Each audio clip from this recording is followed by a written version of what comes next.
श्री वल्लभाधीश की जय।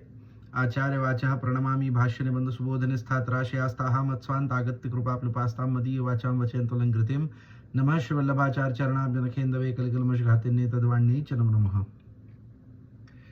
श्री यमुनाष्टक के अंतर्गत श्री पुरुषोत्तम जी की टीका को दूसरो श्लोक अपन देख रहे थे।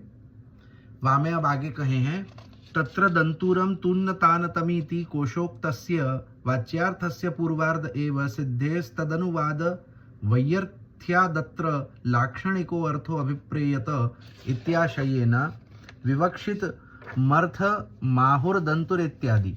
अत्र जयदेवोक्तिं सम्मतित्वेनाहुर विपुलेत्यादि पुलकेपि रोमकूपदेशे उच्छूनतेव भवतीति नोक्तार्थ दार्ढ्यमिति द्वितीयमुदाहरणम्। वैसे दंतुर शब्द का वाच्यार्थ दंतुरम तुन्नतानतम अमरकोश 3:1-69। वैसे अमरकोश में बंधुरम शब्द है। इस कोश में कहे वाक्यानुसार पूर्व पंक्ति में ही सिद्ध हो चुका है, अतः फिर वापस से उसी अर्थ को दोहराना व्यर्थ होगा। इसलिए प्रभुचरण को यहाँ इसका वाच्यार्थ नहीं अपितु लाक्षणिक अर्थ करना अभिप्रेत है। इस दृष्टि से आप श्री को जो लाक्षणिक अर्थ करना है उसे आप श्री दंतुर शब्देन इत्यादि वाक्यों से कह रहे हैं। सो क्या कहे हैं कि कहीं की पुरुषोत्तम जी जो है आप श्री गुसाई जी की टीका के ऊपर विवृत्ति कर रहे हैं। यासु श्री गुसाई जी की टीका में श्री गुसाई जी ने क्या प्रकार से आज्ञा करी है और श्री गुसाई जी ने जो आज्ञा करी वाके पीछे आपको भाव कहा हतो, आपको अभिप्राय क्या हतो, वाको जो है यहाँ कहते भाई कहे हैं कि जो वाच्यार्थ है दंतुर शब्द को सघोष गति दंतुरा कहो। तो सघोष गति दंतुरा को जो अर्थ अपन ने इसकी यासु पहले अभी पिछले बार में देखे हो तो कि यमुना जी जो हैं वो तीव्र गति सु पधार रही हैं, काहे की भगवान सु मिलवे की आपको उत्सुकता है। और आप जो है वो तहाँ अपन ने ये देखो हतो कि जा प्रकार सु एक नायिका जो है वो अपने नायक सु मिलवे जाए तो विलास गति पूर्वक जावे है, वही प्रकार सु श्री यमुना जी जो है वो भगवान सु मिलवे की जो आपको उत्सुकता है वह उत्सुकता के चलते जो है बड़ी ही विलास पूर्वक गति सु श्री यमुना जी आप पधार रही हैं। सो ये जो हतो ये दंतुर शब्द को वाच्यार्थ हतो कि भाई जो अर्थ अमरकोश अनुसार या शब्दकोश अनुसार जो प्राप्त हो गए हैं। अब श्री गुसाई जी जो हैं आप यहाँ पर एक लाक्षणिक अर्थ करना चाह रहे हैं कि वह को लक्षण का है और वह लक्षण के हिसाब से वो अर्थ क्या बनेगो दंतुर शब्द को। तो इसमें श्री प्रभु चरणों ने यह कहा है कि उन्होंने दंतुर शब्द का जिस प्रकार से अर्थ किया है उसे जयदेव जी ने भी माना है। अतः आप श्री ने जयदेव जी द्वारा लिखी पंक्तियों के 2 उदाहरण विपुल इत्यादि पंक्तियों द्वारा दिए हैं। सुश्री गुसाई जी ने तहा येहू कहो है कि वामे जो है वो गुसाई जी की टीका अपने को साथ में देखते भाई अपने को समझना पड़ेगो कि जहाँ श्री गुसाई जी ने ये तहा जो है जयदेव जी के जो रचना है गीत गोविंद वामे सु जो है श्री गुसाई जी ने अपने को 2 उदाहरण दिए हैं। वामे सबसे पहले उदाहरण के चलते जो आपने विपुल शब्द को प्रयोग कियो है कि जहां आपने जो उदाहरण दियो है सो विपुल पुलक भरदंतुरितम गीत गोविंद में सु, तो तहा जो विपुल शब्द आयो है सो कहे हैं कि परंतु दंतुर शब्द का सामान्य अर्थ होता है उन्नता, ऊंचा नीचा या पुलकितता या रोमांचित होना, रोमकूप खड़े होना। क्या कहे हैं कि विपुल जो दंतुर शब्द है, दंतुर शब्द को एक सामान्य अर्थ अगर अपन देखें तो एक सामान्य अर्थ होवे है कि पहलो तो ऊंचो नीचो उन्नतता होनी, कहीं से ऊंचो कहीं से नीचो, या तो दूसरो अर्थ होवे है कि पुलकितता, पुलकित होनो, रोमांचित होनो, रोंगटे खड़े है जानो, ये प्रकार को अर्थ होवे है। और ध्यान से देखें तो जयदेव जी के उदाहरणों में से पहले विपुल पुलक वाले उदाहरण में भी दंतुर शब्द का अर्थ आखिरकार तो पुलकितता होने पर रोमकूप खड़े हो जाना वाला अर्थ ही आ जाता है। कि अगर जयदेव जी को अपन देखें जहां जयदेव जी विपुल पुलक भरदंतुरितम कहे हैं सो तहां जो है वो घूम के यही अर्थ बने हैं कि विपुल पुलक, तो विपुल पुलक भरदंतुरितम, तो जहां वो पुलकावली को ही जो है वो अर्थ कर रहे हैं कि जहाँ पुलकित होनो और पुलकित होवे पे जो है वो रोंगटे खड़े हैं जानो, या प्रकार को। सो देखा जाए तो एक तरह से वही के वही अर्थ हो गया जो अर्थकोश में है, और जो अर्थ प्रभु चरणों को अभिप्रेत नहीं है। इसलिए प्रभु चरणों ने अपनी बात समझाने के लिए दूसरा केतकी दंतुरिताशे वाला उदाहरण भी दिया। अब घूम करके फिर वही अर्थ बने हैं जो अर्थ श्री गोसाई जी नहीं बताना चाह रहे हैं। यासु गोसाई जी ने जो है वो गीत गोविंद में सु ही दूसरो एक उदाहरण दियो, केतकी दंतुरिताशे। सो वाक्य क्या कहे हैं, उक्तमर्थम हेतुक्त्या द्रढ़यन्ति व्रजजनेत्यादि समानो घोषो व्रजो यस्य तत्सघोषम व्रजजनादि समानस्य छन्दस्य मूर्ध प्रभृत्युदरकेष्वीति सूत्रे समानस्येति योगम विभज्य सपक्ष साधर्म्यादि शब्दाः काशिकायां व्युत्पादितास्तथात्रापि सदृशस्तुल्यो वासो घोषो यस्य तद्वा अस्वपद विग्रहे बहुव्रीहौ यदृशार्थस्य सहस्य स्वभावेन कौमुद्यांते साधितास्तथा वा तथा च व्रजन्तमिव मातंगैर्गुणन्तमिव निर्झरैरिति वत्तद्गतिभिर्विविध विकारवतिवेत्यर्थः। विकारश्चात्र रसानुकूलो बाह्याभ्यंतरो धर्मो बोध्यः यो रसशास्त्रे भावपदेन उच्यते। अब आप श्री ने दंतुर शब्द का दूसरा विविध प्रकार या विविध भाव वाला अर्थ क्यों किया, इसका हेतु आप श्री ब्रजजन इत्यादि शब्दों से कहकर अपने पक्ष को दृढ़ कर रहे हैं कि दंतुर शब्द को अर्थ जो है वो पुलकित होनो, ये ना करके श्री गोसाई जी ने विविध प्रकार को भाव, विविध भाव या प्रकार को अर्थ कियो है। अब ऐसो अर्थ क्यों कियो है, तो कहे हैं कि सबसे पहले सघोष शब्द का अर्थ होता है समान है घोष अथवा व्रज जिसके लिए वह है सघोष। सघोष को अर्थ क्या हुए है कि जाके लिए ब्रज समान है, समान है ब्रज जाके लिए, वाको सघोष कहें, यानी कि ब्रजजन, ब्रजजनन के लिए ब्रज समान है। हमने सवर्ण से समान अर्थ समानस्य छंदस्य पाणिनि अष्टाध्यायी 6-3-84 इस सूत्र पत्र लिखी काशिका टीका के आधार पर किया है। जैसे काशिका टीका में स का अर्थ समान किया गया है, उसी प्रकार हमने भी सघोष में से स का अर्थ समान लेकर उसकी व्युत्पत्ति घोष अथवा व्रज जिसके लिए समान है उसे सघोष कहेंगे, यों की है कि यहां सघोष तो घोष माने ब्रज, स माने समान, तो ऐसो अर्थ कियो है कि जाके लिए ब्रज समान है, ये अर्थ सघोष को कियो है।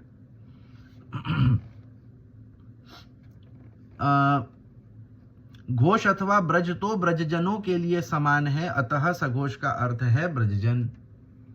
तो ब्रज कौन के लिए समान है, ब्रजजनन के लिए। यासु यहां सघोष को अर्थ होएगो ब्रजजन। अथवा यदि लघु कौमुदी के अनुसार सघोष का ब्रजजन अर्थ करना हो तो स का अर्थ सदृश भी किया जा सकता है, यानी समान रूप से जिनका घोष अथवा वास हो उन्हें सघोष कहेंगे। एक दूसरो अर्थ जो लघु कौमुदी के अनुसार बने हैं वो ऐसो कि सघोष माने समान रूप सु जिनको वास है, समान रूप सु जिनको वास है उनको सघोष कहें, क्योंकि अस्वपद वाले बहुव्रीहि समास में सदृश अर्थ बताने वाले सह शब्द को स आदेश हो जाता है। यह बात कौमुदी में सिद्ध की गई है। अतः सघोष में स का अर्थ है सदृश अथवा समान, यानी कि सघोष का अर्थ हुआ ब्रजजन, तो सघोष माने ब्रजजन। इसलिए ऊपर बताए गए सभी विश्लेषणों को ध्यान में रखते हुए समझिए कि कैलाश पर्वत पर कल्प वृक्ष की डालियों को हिल रही है तो ऐसा लगता है मानो वह पक्षियों को बुला रहा हो। हाथियों के चलने फिरने के कारण ऐसा लगता है मानो स्वयं कैलाश पर्वत चल रहा हो। झरनों की कलकल ध्वनि से ऐसा लग रहा है मानो झरना किसी से बात कर रहा हो। भागवत 4:6-13। इन उदाहरणों में बताए गए भावों को ध्यान में रखते हुए प्रभु चरणों को समझाना है यह है कि श्री यमुना जी भी गतिशील होकर ऐसे बह रही है मानो उनके मन में प्रभु मिलन संबंधी विविध विकार यानी विविध प्रकार के भाव उठ रहे हों। भागवत के प्रमाण सु क्या समझायो है कि जा प्रकार सु भागवत में ऐसो कहो कि कैलाश को कल्प वृक्ष की जो डाली है जब हिले है तो ऐसो लगे है कि पक्षियन को बुला रहे हो है। जब हाथी कैलाश पे चले हैं तो ऐसो लगे कि कैलाश चल रहे हो है। तो वही प्रकार सु श्री यमुना जी जब तीव्र गति सु जब बह रही हैं, तीव्र गति सु जब आप पधार रही हैं तो ऐसो लग रहे हो है कि जैसे प्रभु सु मिलवे की बहुत आपको आपकी जो है वो तीव्रता उत्सुकता है और वह उत्सुकता के चलते आप विविध प्रकार के भावन से युक्त है करके प्रभु के पास पधार रही। माने कि श्री यमुना जी की बहवे की जो गति है वह गति को या प्रकार को भाव श्री गोसाई जी बतावे हैं कि एक तो आप जो तीव्रता सु पधारे हैं कलिंद पर्वत सु, तो आपकी वो तीव्र गति को देख करके हृदय में ऐसो भाव आवे है कि ब्रज में प्रभु सु मिलवे के लिए आपको अति उत्सुकता है या सु आप तीव्रता सु पधार रही हैं। अब वह तीव्रता के अंतर्गत जो है वो विविध प्रकार के भाव का प्रकार सु आवे हैं कि जैसे कहो कि आप जो है वो कोई शिलाखंड सु टकरा करके थोड़ो पीछे जावे हैं, फिर पाछे आगे आवे हैं, फिर थोड़ो पीछे जावे, फिर पाछे आवे हैं। तो वहां विविध प्रकार को भाव कैसो होवे कि जा प्रकार की ऐसो कहो कि यमुना जी को जो है एक तो उत्सुकता प्रभु सु मिलवे की तो आप एकदम तीव्र गति सु आगे बढ़े, फिर आपको थोड़ा संकोच होए कि मैं कैसे मतलब जो एक नायिका को अपने नायक सु मिलवे में एक लज्जा को संकोच जो होवे है कि एक लज्जा आवे है, तो जहां लज्जा को संकोच होवे तो यमुना जी थोड़ी सी पीछे पधारे, फिर पाछे जो है वो उत्सुकतावश आगे पधारे, फिर थोड़ी लज्जा आवे तो पीछे पधारे। या प्रकार सु विविध भाव पूर्वक आपकी जो है वो तीव्र गति है कलिंद पर्वत के ऊपर सु यासु। यहाँ या प्रकार को अर्थ जो है वो सघोष गति दंतुरा या प्रकार को कहो है। यह उनके लिए प्रयुक्त हुए सघोष गति दंतुरा शब्द का अर्थ है। विविध विकार अथवा विविध भाव का अर्थ है रस प्रकट होने में अनुकूल बाह्य एवं आभ्यंतर धर्म, जिनको रस शास्त्र में भाव के नाम से कहा गया है।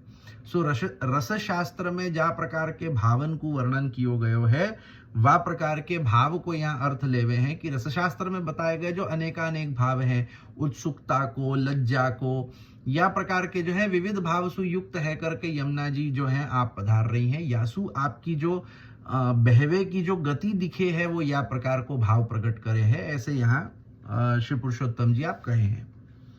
एतस्य पक्षस्य गौणत्वायोत्प्रेक्षा वाचक पद प्रयोगः गौणत्वं तु ब्रजजन संबंधस्य समभूमौ सत्वेनात्रा भावात् स्वतस्तथात्वा सिद्ध्या मूलधामा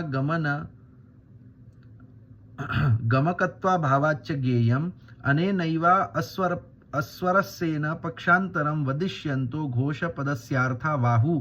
घोषः शब्दो व्रजो वेति शब्दपक्षे घोषेण सह वर्तमाना सघोषा तादृश्या गत्या तथा ससिंजिताभिसरणेनोत्कटानेक भावेत्यर्थः। वैसे एक बात यह भी है कि दंतुर शब्द का जैसा अर्थ ऊपर किया गया है वह तो गौण पक्ष है, और इसी कारण प्रभु चरणों ने दंतुर शब्द के लिए उत्प्रेक्षावाचक पद का प्रयोग किया है। क्या कहे हैं कि अभी ताई जो दंतुर शब्द को अर्थ कियो, जो अभी कियो ना विविध भाव वालों, सो ये जो अर्थ है ये गौण पक्ष है। अब मुख्य पक्ष क्या है सो आगे देखें। जहां पर किसी एक वस्तु की समानता दूसरे से बताई गई हो उसे उत्प्रेक्षा कहते हैं। तो उत्प्रेक्षा माने क्या कि जहां एक वस्तु की समानता, एक वस्तु को कंपैरिजन कोई दूसरी वस्तु से कियो जाए है वाको उत्प्रेक्षा कहें। उदाहरण के रूप में कमल जैसे नेत्र या चंद्र जैसा मुख इत्यादि वाक्यों में नेत्रों की सुंदरता बताने के लिए उन्हें कमल जैसा बताया गया है या मुख की सुंदरता बताने के लिए उसे चंद्रमा की उपमा दी गई है, तो उसे उत्प्रेक्षा कहा जाता है। क्या कहें कि जैसे अपन कहें ना कि या के जो नेत्र हैं वो तो कमल समान है, या को जो मुख है वो तो चंद्र समान है। तो जब या प्रकार से समानता करी गई कि कमल और नेत्र के बीच में समानता करी गई कि भाई नेत्र जो है वो कमल समान है, कमल सदृश है, मुख जो है वो चंद्र सदृश है, चंद्र समान है, या प्रकार को जो कंपैरिजन की हो गई, या प्रकार की जो समानता करी गई कि ये एक जैसे ही दिखे हैं, तो या को जो है वो उत्प्रेक्षा कहो जाए। यद्यपि दंतुर शब्द का सामान्य अर्थ तो उन्नतता या पुलकितता होता है, और प्रभु चरणों ने इसका अर्थ श्री यमुना जी के संदर्भ में ब्रजजन गोवृंद आदि की विविध गति के कारण श्री यमुना जी भी दंतुरा जैसी दिखाई पड़ रही हैं, यानी पुलकित होती प्रतीत हो रही हैं, यो उत्प्रेक्षावाचक अर्थ किया है। अब एक प्रकार से अपन देखें तो दंतुर शब्द को अर्थ होवे है उन्नतता अथवा पुलकितता, जो अपन ने यासु पहले देखियो। परंतु यहाँ श्री गोसाई जी क्या प्रकार को अर्थ कर रहे हैं श्री यमुना जी के प्रति जब दंतुरा को अर्थ कहे हैं, तो कहे हैं कि जो ब्रजजन है, ब्रजजन की जो विविध गति है, जो विविध भाव है, कहीं कि ब्रजजनन में कोई तामसिक है, कोई राजसिक है, कोई सात्विक है, कोई निर्गुण है, सबको अपनो अपनो भाव है प्रभु के प्रति। तो जा प्रकार को विविध भाव जो है वो ब्रजजनन में है, वह विविध भाव को देखते भय श्री यमुना जी में हु विविध भाव प्रकट है रहे हैं कि तहां जो है वो समानता, जा प्रकार सु चंद्र की समानता मुख सु करी गई है, वही प्रकार सु ब्रजजनन के विविध भावन की समानता यमुना जी के संग में करी गई है कि यमुना जा प्रकार सु ब्रजजनन में विविध भाव होवे, वही प्रकार सु यमुना जी में हु विविध भाव प्रकट है रहे हैं। यासु आपकी गति जो है वो या प्रकार की है, सघोष गति दंतुरा, ऐसो अर्थ कियो है।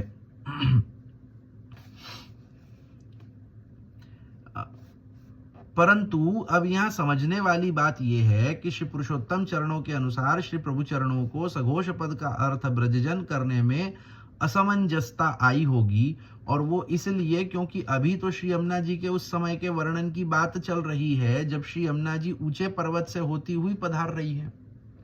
अब यहाँ पुरुषोत्तम जी को मानना ऐसो है कि श्री गोसाई जी या प्रकार को जब अर्थ करे हैं कि ब्रजजनन के विविध भावन को देख करके श्री यमुना जी के जो है वाही प्रकार के समानता वाले विविध भाव हो रहे हैं, सो तहा श्री गोसाई जी को या प्रकार को विचार आयो होएगो कि यहाँ या श्लोक में कलिंद गिरी मस्तके पथ दमंद पूर्व ज्वला, या श्लोक में श्री यमुना जी को जो वर्णन कियो जा रहे हो है सो कलिंद पर्वत को कियो जा रहे हो है।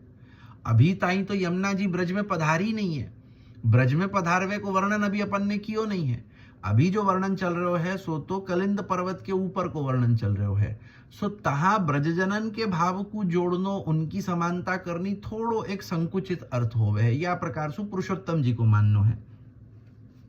और ऊंचे पर्वत पर उन्हें ब्रजजनों का संग मिलना कैसे संभव है, क्योंकि उन्हें ब्रजजनों का संग तो नीचे समतल भूमि पर आने के बाद मिलना है।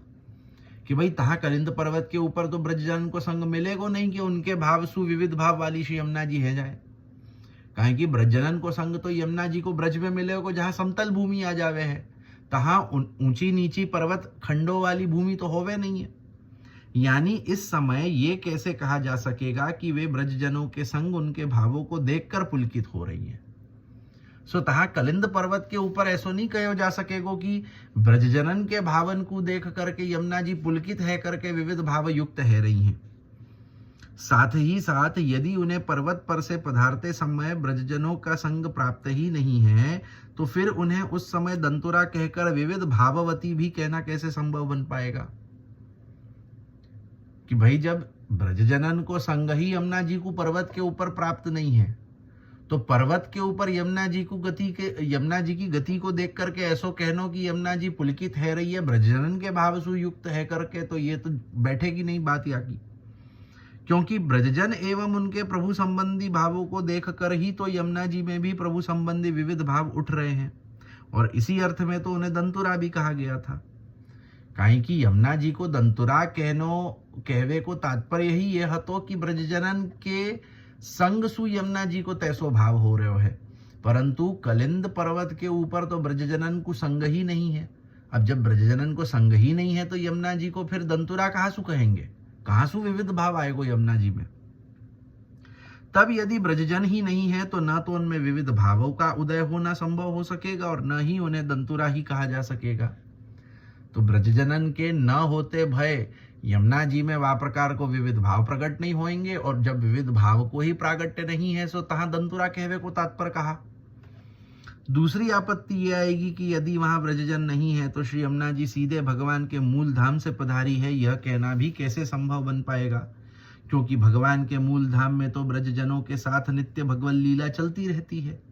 इसलिए यदि वहां ब्रजजन नहीं है ऐसा कह दिया जाएगा तो बात परस्पर विरोधास्पद हो जाएगी। अब यहाँ और एक शंका उठे है। क्या उठे है कि एक तो कहे हैं, एक तो अपन कह रहे हैं कि श्री यमुना जी जो है वो भगवान के धाम सु पधार रही है। अब भगवान के धाम में तो ब्रजजन होवे ही है, तो ऐसे कैसे कह सके कि यमुना जी जो है वो ब्रजजन के संग को प्राप्त नहीं भई है। कहीं कि अगर ऐसो कह देंगे तो वहां तो तात्पर्य ये बन जाए कोई यमुना जी तो फिर मूल धाम सु पधारी नहीं है, भगवान के धाम सु पधारी नहीं है। कहीं कि अगर भगवान के धाम सु पधारी है तो ब्रजजन को संग तो तहा भयो होएगो। दोनों ही बात जो विरोधास्पद होवे कि पहलो तो ये कि पर्वत की बात करें तो पर्वत पे तो ब्रजजन है नहीं, तो ब्रजजन को संग कहाँ सु प्राप्त भयो यमुना जी को। अब जब संग नहीं प्राप्त भयो तो विविध भाव कहाँ सु प्रकट भय, और वासु पे दंतुरा शब्द जो है वो बैठेगो नहीं। और अगर ये कहें कि यमुना जी जो है वो भगवान के मूल धाम सु पधारी और मूल धाम में तो ब्रजजन होवे हैं नित्य लीला में, सो जब ब्रजजन नित्य लीला में होवे तो ब्रजजन को संग करके फिर यमुना जी नीचे पधारी है, तो फिर वो बराबर होना चाहिए। तो यहाँ विरोधास्पद जो है वो विरोधास्पदता यहाँ खड़ी होवे है कि एक तरफ कछु और बात आवे है, दूसरी तरफ कछु और बात आवे है। अतः श्री पुरुषोत्तम चरणों का कथन है कि उपर्युक्त कारणों का पर्याप्त मंथन करने के पश्चात श्री प्रभु चरणों ने आगे सघोष का अर्थ बदलकर शब्द कर दिया, जिसे आगे की पंक्तियों में आप श्री ने कहा है। सो यहाँ श्री पुरुषोत्तम जी को माननो ऐसो है कि ये सब बातन को विचार करके श्री गुसाई जी ने विचार कियो और दंतुरा शब्द को एक दूसरो अर्थ कियो। सघोष गति दंतुरा या को जो है अब एक दूसरो अर्थ श्री गुसाई जी ने विचार कियो, काहे कि पहलो वालो जो अर्थ हतो वो बराबर बैठे नहीं है, वहां में विरोधास्पद बातें आवे हैं। दंतुरा पद श्री यमुना जी को विविध भाववती कहने का अर्थ लेने वाले पक्ष की गौणता इसलिए है क्योंकि श्री यमुना जी का ब्रजजनों से संबंध तो पर्वत से उतर कर समतल भूमि पर पधारने के पश्चात ही संभव बन सकता है कि यमुना जी को दंतुरा कहनो और वाको ये अर्थ करनो कि आप विविध भाववती हैं और विविध भाववती की समानता ब्रजजनन सु करनी, सो वो तो तब वा पक्ष को अगर अपन देखें तो वो वा पक्ष तो तभी बैठेगो जब ये अपन कहें कि समतल भूमि पे यमुना जी जब पधारी मथुरा मंडल ब्रज मंडल के अंतर्गत, तब जाकर के ब्रजजनन को संग मिलियो। सो तहां पर्वत खंडन के ऊपर को वर्णन बैठेगो नहीं। परंतु ये वर्णन तो अभी उस समय का चल रहा है जब श्री यमुना जी पर्वत से होकर पधार रही हैं। अभी तो वर्णन ये चल रहा है कि यमुना जी कलिंद पर्वत सु कैसे पधार रही हैं।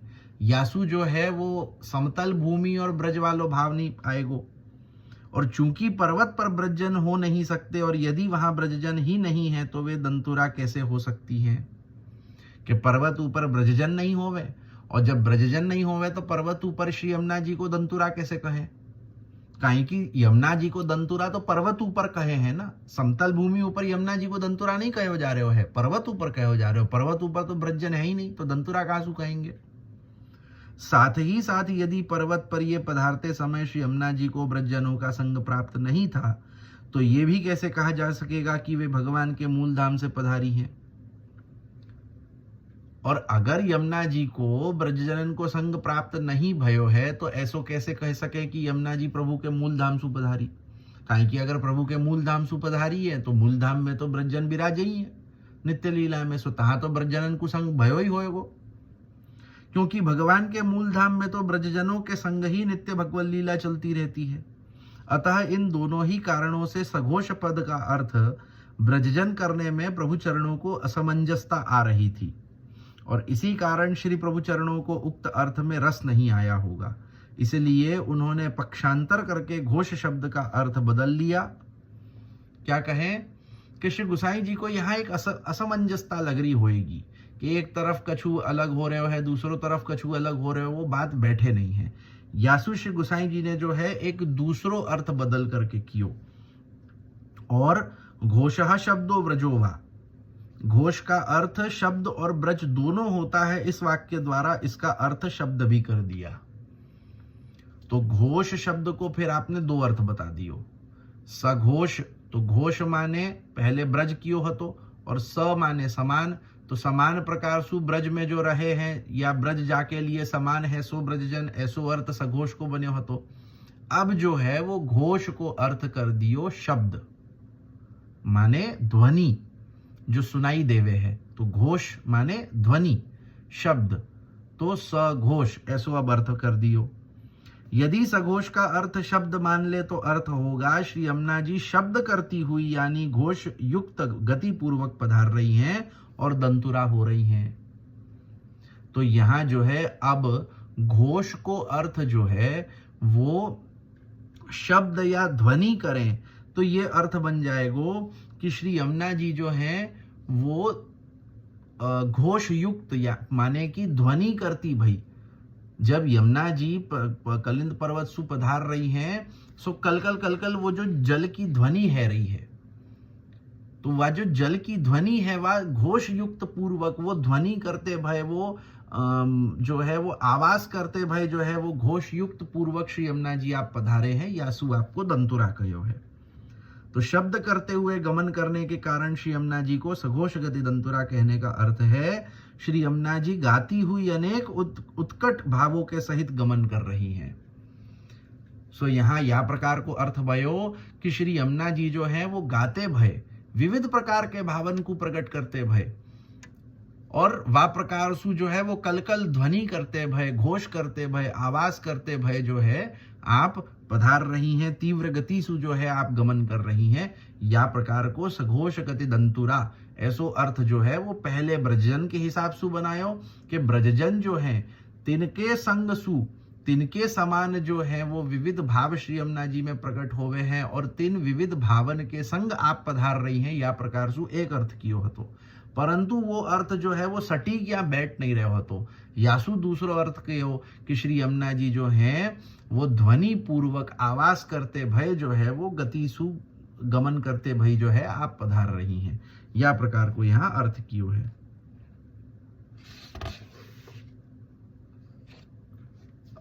अब जो है अपन या को यहाँ रखे, आगे कल देखेंगे। शिवल्लभाधीश की जय।